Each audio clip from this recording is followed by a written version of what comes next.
Hey, what's up you guys? You're watching Team APS and today I'm coming at you with a Yu-Gi-Oh discussion about matchups in Yu-Gi-Oh! So, unless you've been living under a rock, I say that a lot, you'll know that Yu-Gi-Oh! Is not played in a vacuum. There is some luck involved, but also there are matchups in Yu-Gi-Oh!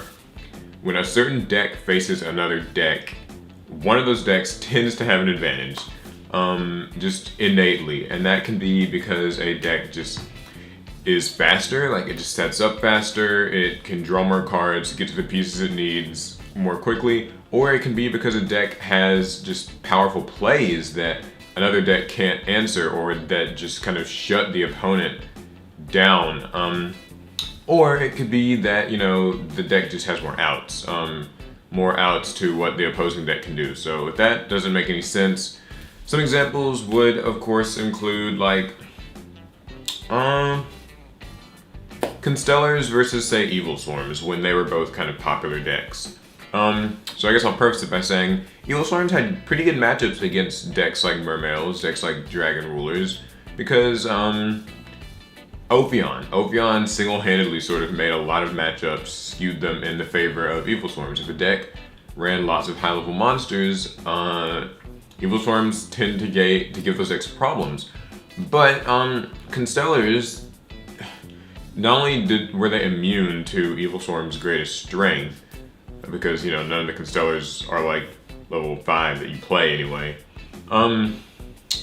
The biggest problem card that Evil Swarms had for most decks was not really a problem for Constellars, but also Constellars had access to Pleiades, which got rid, or had the ability to get rid of any Xyz monsters that Evil Swarms could make. And when facing Constellars, it wasn't always optimal to go for Ophion. I mean, Ophion could help because it could still search out Infestation, Pandemic, and Infection, but it wasn't always the optimal thing to do, and sometimes you wanted to use other Xyz, but Pleiades made most other Xyz useless. And overall, a lot of people would say that matchup, for those reasons, was maybe like 60-40, like 60% in favor of Constellars, 40% in favor of Evil Swarms. It wasn't like unwinnable for Evil Swarms. They still had, outs, and they still had plays, but it was in Constellars' favor. And like other examples would be, a more relevant one might be something like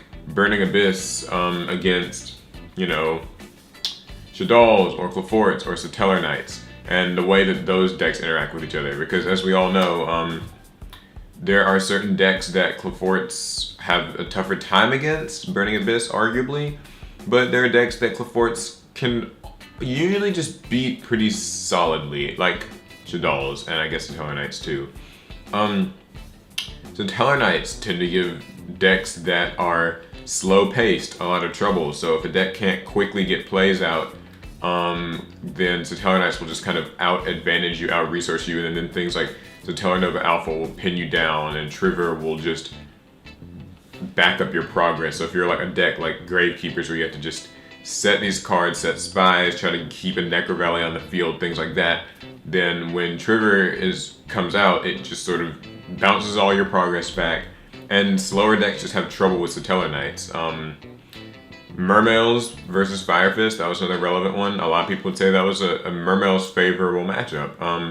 Mermails were able to just move faster, destroy more cards. So, I've talked about that long enough. My question to you guys though is, what do you think are some of the most even matchups in Yu-Gi-Oh?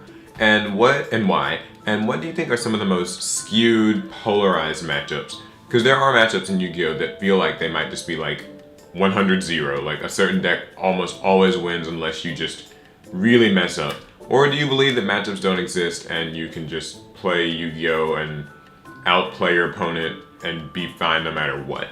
I disagree with that. I think that matchups are a thing. I don't think that they completely dictate who wins and loses, but advantages are there. And of course, matchups can go out the window once like side decks come in, for example. And player playstyles play some role in games too, and of course, like I said, luck.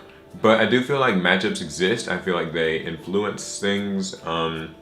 I feel like decks that have good matchups around the board tend to do well, and decks that have weaker matchups, especially against like meta decks, which most decks do. Most decks have bad matchups against meta, obviously. Those decks tend not to do well, and things get a little bit crazy when you get into the lower tiers of Yu-Gi-Oh! When you're talking about things that aren't the top 3, top 4 decks, something like Madolche versus, you know, Sylvans, it's harder to tell with, like, who has the edge in that matchup, you know, especially if you don't know a whole lot about these decks, and it can be really tough to decide. It's not important to know every matchup in Yu-Gi-Oh! But I do feel like it's important to have a rough idea of how most matchups go. It helps you when you're observing games or reviewing how you did in a game. You can sort of see what matchups are in your favor, what matchups aren't. It helps you with side decking. It helps you vary your playstyle based on what you're facing. I think it's really important. So my question again though is, what do you guys think are just some of the most blowout matchups that are just unwinnable?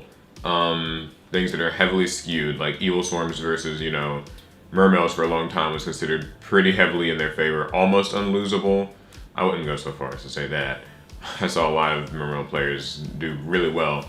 And, you know, what are some of the really even matchups? Are there any matchups in Yu-Gi-Oh! That just feel like they're just 50-50, outside of Dittos, of course, but just 50-50, like, anybody can take it. It's completely reliant on luck and skill and not any other predetermined things.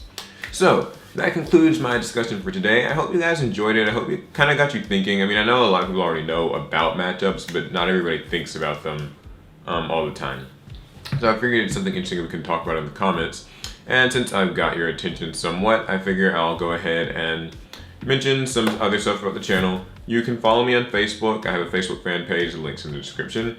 Also, one of my subscribers made a Team APS community page. So if you're a big fan of this channel and you want to converse with me and other subscribers and we just talk about random stuff, we have a Facebook group and you can actually join that, and that's in the description. Also, I've got a Twitter page, you can follow it. You can follow Google+, I never post anything there, but you can. And I live stream on Twitch.